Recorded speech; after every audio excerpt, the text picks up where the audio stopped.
Hello students, आज फिर से मैं आपके लिए लीनियर इक्वेशन में अलजेब्रिक प्रॉब्लम्स को लेकर के आया हूँ। आज मैं कुछ डिफ़िकल्ट प्रॉब्लम्स लेकर के आया हूँ। वैसे तो लास्ट क्लास में भी डिफ़िकल्ट प्रॉब्लम्स ही किए थे मैंने। आज उससे भी थोड़ा सा अलग सा प्रॉब्लम है ये, और आज मैं ये इस तरह के प्रॉब्लम्स को कैसे सॉल्व करते हैं ये सिखाऊंगा। उम्मीद है कि इसके बाद आपको प्रॉब्लम नहीं आएगी। चलिए स्टार्ट करते हैं। सबसे पहला प्रॉब्लम है हमारा 2/x plus 3/y equals 9/xy। ये पहला इक्वेशन है। दूसरा इक्वेशन है हमारे पास 4/x plus 9/y equals 21/xy। अभी तक जो आप इक्वेशन देख रहे थे लास्ट वीडियो तक में जो आपने इक्वेशंस देखे हैं, उसमें नीचे x और y दो अलग अलग जगह पे था तो सही, लेकिन एक तरफ x मल्टीप्लाई y नहीं था। ऑल्दो इससे बहुत फ़र्क नहीं पड़ेगा, लेकिन प्राइमरली किसी स्टूडेंट के पॉइंट ऑफ व्यू से अगर मैं सोचूं तो जो ज़रूर है कि बहुत फ़र्क पड़ता है। एटलीस्ट दिखने में तो ये कॉम्प्लिकेटेड लग ही रहा है। आपका मकसद क्या होना चाहिए ये मैं आपको रिपीट करता हूँ। आप लास्ट वीडियो में देखेंगे तो आपको मैंने ये बात बताया है कि आपका मकसद क्या होना चाहिए। तो आपका मकसद होना चाहिए कि x और y नीचे ना रहे और आप पूरे इक्वेशन को जनरल इक्वेशन में कन्वर्ट कर सकें। शायद डायरेक्टली ये वीडियो देख रहे हैं उनके लिए मैं बता दे रहा हूँ। जनरल इक्वेशन है a1x plus b1y plus c1 equals 0 and a2x plus b2y plus c2 equals to 0। मतलब x और y नीचे नहीं दिखना चाहिए, ऊपर दिखना चाहिए। अगर इसके बारे में और आपको डिटेल चाहिए तो आप पुराने वीडियोस को जाके देखें, आपको डिटेल्स मिल जाएंगे। तो ओवरऑल मेरे पास यहाँ पे x और y नीचे है। अब इस तरह के प्रॉब्लम को सॉल्व करने के लिए जो मैंने पहले टेक्निक अपनाया था वो मैं पहले आपसे डिस्कस करता हूँ और देखता हूँ कि वो लगाने से बनता है या नहीं बनता है ये। तो मैं स्टार्ट करता हूँ इसको बनाना, और मैंने चेंज कर लिया पेन का colour. So let's see this. मैं क्या करता हूँ, इसको लिख देता हूँ 1/x plus 3 multiply 1/y equals 9 into 1/x into 1/y। मैंने ऐसा लिख दिया। 1/x इंटू वाई को हम ऐसा लिख सकते हैं। सिमिलरली नीचे वाला जो इक्वेशन है उसको भी मैंने लिख दिया 4 into 1/x plus 9 into 1/y equals to 21 into 1/x into 1/y। ऐसा लिख दिया मैंने। पहले जो सिखाया था उसके अकॉर्डिंगली मैं 1/x का नाम t ले लेता हूँ एंड 1/y का नाम u ले लेता हूँ। कोई भी नाम आप ले सकते हैं, लेकिन t और u मैंने ले लिया। आप m और f ले सकते हैं, g और h ले सकते हैं, h और k ले सकते हैं, आपकी मर्जी है, श्रद्धा है आपकी, जो चाहें आप ले सकते हैं। उसके बाद मैं प्लग करता हूँ इसको, इन वैल्यूज़ को। सो 2 इंटू 1/x है, 1/x की जगह हम क्या लिख सकते हैं, t। तो ये हो जाएगा 2t plus 3u equals to 9, और ये आप देखेंगे t इंटू यू हो जाएगा, t इंटू यू हो जाएगा। नेक्स्ट इक्वेशन भी इसी तरह से होगा। 4 इंटू 1/x का नाम t है तो 4t plus 9 into u 9u is equals to 21। 1/x का नाम आपने t लिया है और 1/y का नाम v लिया है, u लिया है सॉरी, तो t इंटू यू हो जाएगा। लेकिन ये इजी तो नहीं बना, डिफ़िकल्ट तो अभी भी है ये। मतलब अब हम t की वैल्यू अगर निकालेंगे तो t और u दोनों के टर्म्स में निकलेगा, जो कि दूसरे इक्वेशन में जब हम प्लग करेंगे तो डिफ़िकल्टी होगी सॉल्व करने में। मैं जो कहना चाह रहा हूँ मैं इसको सॉल्व करके आपको दिखाता हूँ। सॉल्व इन द सेंस कि एक सर्टन लेवल तक ले जा करके दिखाऊंगा। उसके बाद हम लोग क्या करते थे, अगर आपको ये याद हो, हम इसको एक इक्वेशन मान लेते हैं 1 एंड 2। अगर अभी एक्चुअली में ये स्टैंडर्ड फॉर्म में नहीं है या जनरल फॉर्म में नहीं है। जनरल फॉर्म में यहाँ पे कांस्टेंट होना चाहिए था, जो कि नहीं है, टी और यू के फॉर्म में है। तो अपने आप में ये प्रॉब्लम कर सकता है आपको और करेगा भी, लेकिन मैं फिर भी आपको एक सर्टन लेवल तक पहुंचा के दिखाऊंगा। वैसे तो इससे भी ये पूरा बन जाएगा, ऐसा नहीं है कि नहीं बनेगा, बिल्कुल बनेगा, आराम से बनेगा, लेकिन इसमें कैलकुलेशन ज़्यादा होगी। अब मैं आपको दिखाता हूँ कुछ प्राइमरी चीज़। 2t equals to 9tu minus 3u। अब अगर मुझे t की वैल्यू निकालनी है, मैंने फर्स्ट वाले इक्वेशन को कंसिडर किया, फ्रॉम फर्स्ट इसको कंसिडर किया। इसको कंसिडर करके जैसा आप लोगों ने पहले किया, पहले के वीडियो में अगर आप जा कर के देखेंगे आपको पता होगा ये कि आप क्या करेंगे, एक की वैल्यू एक्सट्रैक्ट करेंगे दूसरे के टर्म्स में। तो अभी आप t की वैल्यू एक्सट्रैक्ट कर रहे हैं, मतलब t इक्वल्स टू के फॉर्म में ला रहे हैं। तो 9tu माइनस 3u अपॉन 2। अब अगर आप इस वैल्यू को सेकेंड में अगर आप प्लग करेंगे तो आप देखेंगे कि आपको प्रॉब्लम होगी। प्रॉब्लम ये होगी कि t की जगह आप ये जब रखेंगे तो यहाँ पे t की जगह जब आप इसको प्लग करेंगे तो यहाँ पे भी tu होगा, ये वाला u है और ये भी tu होगा।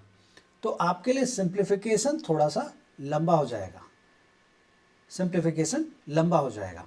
रुकिए, मैं अगर आप चाहते हैं तो मैं करके दिखा भी देता हूँ। अगर आप इस t को किसी भी सेकंड में, किसी में नहीं रखना है, फर्स्ट में नहीं रखना है, क्योंकि आपने फर्स्ट से निकाला है, फर्स्ट में ही रखेंगे तो वेरिफिकेशन प्रोसेस है, वो LHS इक्वल टू RHS आ जाएगा, जिसके बारे में मैं पुराने वीडियोस में बता चुका हूँ। आप उसको रेफर करें अगर आपने नहीं किया है तो इसको हम सेकेंड वाले इक्वेशन में रखेंगे। 4 into 9tu minus 3u upon 2 plus 9u equals to 21tu। ये आपने लिख लिया। इसको 2 से 4 कैंसिल आउट कर देंगे, 2 इजी हो जाएगा। सो 9 2 जा 18 tu माइनस 3 3 जा 9u प्लस 9u 3 3 जा 9 sorry 9u plus 9u equals to 21tu। अब आप देखें 9 या 6 है, sorry I thought it's 3. This is 6 actually, and this is 9 to 18. That's fair enough. So this is 6u. अब अगर आप इसको देखेंगे तो 9u minus 6u is 3u equals to 21tu। 18tu को मैं राइट साइड में ले आऊँगा तो 21 minus 8 is 3tu। 3 से 3 कैंसिल, इससे आपको u और t दोनों के वैल्यूज़ एक बार मिल जाएगी। u की वैल्यू तो आपको मिलेगी। Let's solve this. u equals to tu। u को कभी भी कैंसल आउट नहीं करना चाहिए आपको। कभी भी वेरिएबल अगर दोनों तरफ एग्जिस्ट करता हो तो never cancel out the variable. कभी भी वेरिएबल को आपको कैंसल आउट नहीं करना चाहिए। क्यों नहीं करना चाहिए, इसका जवाब आपको अभी मिलेगा। आप u minus tu equals to 0। आप अगर ये सोच रहे होंगे, बहुत बच्चे ये सोच रहे होंगे हम तो हमेशा करते रहे, कोई दिक्कत नहीं है। बहुत दिक्कत आई है, आप समझ नहीं पाए हैं या अभी नहीं आई है तो बच गए आप किसी तरह से। आगे आने वाले टाइम में आएगी और उस समय फिर आप समझ भी नहीं पाएंगे, क्योंकि ये जो गलती है इसको आप हमेशा सही मान के ही चल रहे हैं। तो जब आप इसको सही मान के चल रहे हैं, आगे जब ये बार बार गलत होगा तो आपको पता नहीं लगेगा कि इसकी वजह से हो रहा है, आपको लगेगा कि ये तो सही है। इसीलिए कभी भी वेरिएबल दोनों तरफ हो तो आप कैंसल आउट नहीं कीजिएगा। बहुत बार आप देखेंगे कि मैं कैंसल आउट कर रहा हूँ या कोई और जो टीचर आपको पढ़ाते हैं वो कैंसल आउट कर रहे होते हैं। उसके पीछे रीज़न होता है, हम जानते हैं कि इसका इम्पैक्ट आगे नहीं होगा, इसलिए हम कैंसल आउट कर देते हैं। ऑल्दो मैं जब आपको वीडियो बना रहा हूँ तो मैं इस बात का ध्यान रखूँगा कि मैं कैंसल आउट ना करूँ मोस्ट ऑफ द वीडियोज़ में, सो दैट कि एटलीस्ट आपको बेसिक ग्लिम्स पहले अच्छे से मिल जाए, उसके बाद आप खुद भी समझ जाएंगे। तो u मैंने कॉमन निकाल लिया, 1 माइनस टी इक्वल्स टू 0। अब यहाँ पे ये कॉन्सेप्ट यूज़ होता है जो मैं रिपीटेडली बार बार बोलता रहा हूँ पहले भी, कि कभी भी जब हम लिखते हैं ना a multiply b equals to 0, तो इसको ध्यान में रखिए। बहुत बार हम लोग ये सोचते हैं कि यार ऐसा है, ये a यहाँ है, b इधर चला गया, 0 बाई b इज़ 0। ऐसा होता नहीं है मैथ्स में, ऐसा कोई चीज़ नहीं होता कि इधर से उधर लेकर के चले गए, वहाँ से वहाँ उठा करके फेंक दिया। ये सब काम नहीं होता मैथ्स में। बोलने में ज़रूर अच्छा लगता है ये, बट ऐसा कुछ नहीं होता। होता दरअसल में ये है कि दो चीज़ों का प्रोडक्ट 0 है, दो चीज़ों को मल्टीप्लाई करके 0 आया है। तो ये कब आ सकता है, यही आपको सोचना है कि दो नंबर्स को मल्टीप्लाई करके 0 कब आता है। अगर 0 मल्टीप्लाइड बाई 5 हो तो क्या आएगा आंसर, 0। 5 इंटू 0 हो तब क्या आंसर आएगा, 0। तो कहने का मतलब 0, अगर पहला वाला टर्म 0 हो तो भी आंसर 0 आएगा, दूसरा टर्म 0 हो तो भी आएगा, या दोनों 0 हो तो भी आंसर 0 आएगा। ये कॉन्सेप्ट होता है। तो उसी कॉन्सेप्ट को हम यूज़ करेंगे यहाँ पे। ये a है, ये पूरा b है। a into b equals to 0, तो a मतलब u इक्वल्स टू 0, और या ऐसा हो सकता है कि 1 माइनस टी इक्वल्स टू 0। अब हिंदी में आराम से मैं आपको बोल रहा हूँ, आप समझ जाएंगे। अगर दो चीज़ों का प्रोडक्ट 0 है तो या तो पहला वाला जीरो होगा या तो दूसरा वाला जीरो होगा। तो या को हम लोग मैथमेटिकल सिंबल में और से रिप्रेजेंट करते हैं। और का मतलब या ही होता है। अगर आपको ऐसे समझाया जाए कि अगर आपको घर में मान लीजिए कि ये ऑफर मिले कि दो चीज़ें आप ले सकते हैं, कोई भी दो में से कोई भी एक चीज़ ले सकते हैं, तो कैसे आपके घर वाले कैसे बोलेंगे? या तो तुम शूज़ ले लो या तो उसके इक्विवेलेंट कुछ और ले लो। एज्यूम करिए 5000 रुपीज़ का शूज़ है और 5000 रुपीज़ का कुछ और है, तो आपको ये ऑफर मिलेगा कि या तो आप 5000 रुपये के जूते ले लीजिए या तो 5000 रुपये के उसके बदले कुछ और लीजिए। तो या तो ये ले लीजिए या तो ये ले लीजिए, ठीक है। तो या को हम और सबसे डिनोट करते हैं। तो इधर दिस और दिस, तो u इक्वल्स टू जीरो हो गया या 1 minus t equals to zero. तो u अगर जीरो है तो जीरो तो है ही, ये साफ दिख रहा है। और t इक्वल्स टू यहाँ पे क्या हो गया 1, तो इससे u की भी वैल्यू आ गई और t की भी वैल्यू एक साथ हमारे पास आ गई। अब हम देख लेते हैं कि क्या इसका यूज़ हम सच में, अब अच्छा एक बार और ये एक और सवाल उठता है बहुत बार कि कहीं ये तो नहीं है, गलत तो नहीं हो रहा है। भाई क्यों गलत होने के पीछे कोई कारण भी तो आप बताएंगे। हाँ, कैलकुलेशन एरर है, दैट्स अनदर इशू, बट क्या मेथड में या फिर कोई मैथमेटिकल एरर है? ऑफ कोर्स नहीं है। क्या प्रोसेस में कोई गलती है? ऑफ कोर्स नहीं है। जैसे आप नॉर्मली मल्टीप्लाई डिवाइड करते हैं, मैं वही काम कर रहा हूँ, कुछ भी अनोखा काम नहीं कर रहा हूँ, मैं वही काम कर रहा हूँ। तो मैथमेटिकल प्रोसेस के थ्रू अगर इसको देखा जाएगा, मैथमेटिकल चश्मे से देखेंगे अगर हम, तो ये पूरी तरह से सही है, कोई इसमें गलती नहीं है। तो आपके मन में ये शंका होने का कोई कारण नहीं है कि ये टी और यू कहीं गलत वैल्यू तो नहीं है। अरे इतनी आसानी से कैसे निकल गया, हम तो उसको एम और टी मान के बनाते हैं और इतना लंबा, ऐसा कुछ नहीं है। आप बना रहे हैं बिल्कुल आराम से, अगर सारे मैथमेटिकल प्रोसेस को फॉलो कर रहे हैं और उससे अगर ये आंसर आ रहा है तो आ रहा है, इसमें आप कुछ नहीं कर सकते सॉरी। तो आपने u निकाल लिया जीरो और t निकाल लिया जीरो। अब अगर u जीरो है आपका, आप कहीं किसी भी इक्वेशन में डाल दीजिए, यहाँ पे डाल दीजिए, आपको t की वैल्यू मिल जाएगी। तो इसको डाल करके मैं t की वैल्यू जरा एक बार निकालता हूँ। ओके, तो इस पूरे वैल्यू को, u के इस वाले वैल्यू को मैं यहाँ प्लग कर देता हूँ। इससे क्या होगा, t की वैल्यू मिलेगी। आप बोलेंगे t की वैल्यू तो है ही हमारे पास, देखिए ये एक वैल्यू आई है, पता नहीं इस वैल्यू के अलावा भी कोई वैल्यू है कि नहीं है, ये भी तो हम जान लें। तो u की ये वाली जो वैल्यू अगर हम यहाँ रख देंगे तो t equals to 9t into u is zero minus 3 into zero divided by 2 which is zero. Answer पूरा ज़ीरो रह जाएगा क्योंकि ये ज़ीरो है, anything multiplied by zero is zero, 3 multiply zero is zero, zero minus zero is zero, zero by 2 is zero. So t की value आपको zero मिल गई। कब मिली t की वैल्यू ज़ीरो? जब v ज़ीरो है। तो v अगर ज़ीरो है तो t ज़ीरो होगा, ये बात आपको पता लग गया यहाँ पे, इसको एक ब्रैकेट में कर लीजिए। अब उसके बाद बारी आती है कि क्या यही बात दूसरे के लिए भी है कि जब t इक्वल्स टू 1 है हमारे पास और इसको जब यहाँ पे प्लग करेंगे तभी भी क्या ऐसा ही होगा? तो देखते हैं जैसा भी होगा। ओके, t की जगह 1 रख दिया, सो 1 इक्वल्स टू 9, t की जगह हमने क्या रखा 1, u की जगह, u की तो वैल्यू निकाल रहे हैं, तो u minus 3 into you divided by 2, cross multiply कर देंगे 2 equals to 9u minus 3u। तो 9u माइनस 3u कितना होता है बच्चों? 6u। तो आप u की वैल्यू आपको मिल गई 2/6 विच इज़ 1/3। ये आपको u की वैल्यू मिल गई। तो ये u की वैल्यू आपको कब मिली है? जब t की वैल्यू आपने रखी है 1, तो आपको मिली है u की वैल्यू 1/3। ये आप ऐसे करके रेक्टेंगुलर बॉक्स में रख लें, ये आपको पता लग गया। ओके, अब हम निकालते हैं। हमारे पास लेकिन क्वेश्चन तो x और y के फॉर्म में था, इस फॉर्म में तो नहीं था। तो क्वेश्चन अगर एक्स वाई के फॉर्म में है तो आंसर भी हमें एक्स वाई के फॉर्म में ही चाहिए। So let's take this v0 t0, तब हम क्या यूज़ कर पाएंगे या नहीं देखते हैं। Okay, so v0 and t0 दो के दोनों ज़ीरो हैं। तो 1/x equals to 0, 1/y equals to 0। Interesting mathematical conditions आ रहे हैं, मैं मुड़ जाता हूँ सो दैट कि आप देख सकें। इंटरेस्टिंग मैथमेटिकल कंडीशंस आ रहे हैं। अब इस दौरान आपको यही सब जगह है जहाँ पे आपको मैथ्स के कॉन्सेप्ट्स को सीखने का मौका मिलता है, अलग अलग तरीके से इंटरप्रेट करने का मौका मिलता है। तो वो अभी मैं आपको समझा रहा हूँ।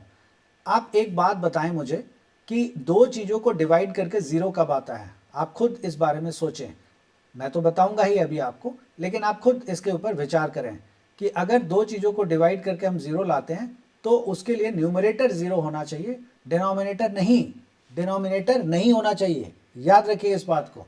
मैं ये बात पुराने वीडियोस में बहुत स्पेसिफिकली और बहुत साफ तरीके से इसके ऊपर मैंने बात की है। आप मेरे ख्याल से लीनियर इक्वेशन के जो लेक्चर्स हैं आप उसको फॉलो करें, उसमें ये बात बहुत साफ तरीके से लिखवाया गया है और समझाया है मैंने कि डिनोमिनेटर कभी भी ज़ीरो नहीं होता। तो अब बचता है इस केस में न्यूमरेटर। अगर दो चीज़ों को डिवाइड करके, इसका मतलब क्या है, अगर मैं लिख रहा हूँ 1/x इक्वल्स टू 0, इसका मतलब क्या है कि भाई दो चीज़ों को डिवाइड करके 0 आना चाहिए। तो डिनोमिनेटर तो 0 है नहीं, अब बचता है न्यूमरेटर कि न्यूमरेटर 0 होना चाहिए। लेकिन न्यूमरेटर 0 कैसे हो सकता है, न्यूमरेटर तो लिखा हुआ है यहाँ पे 1 है। अगर न्यूमरेटर ऑलरेडी लिखा हुआ है 1 है तो आप उसको 0 कैसे मान लेंगे। तो इफेक्टिवली कि 1/x is not possible 0 and 1/y भी 0 पॉसिबल नहीं है। सेम लॉजिक 1/y के लिए भी एप्लीकेबल है। तो अब सवाल उठता है कि अब यार ये तो है ही नहीं, तो फिर हम वैल्यू क्या निकालेंगे। अभी और भी है ना, आप घबरा क्यों रहे हैं। अभी देखिए यहाँ पे और भी वैल्यूज है।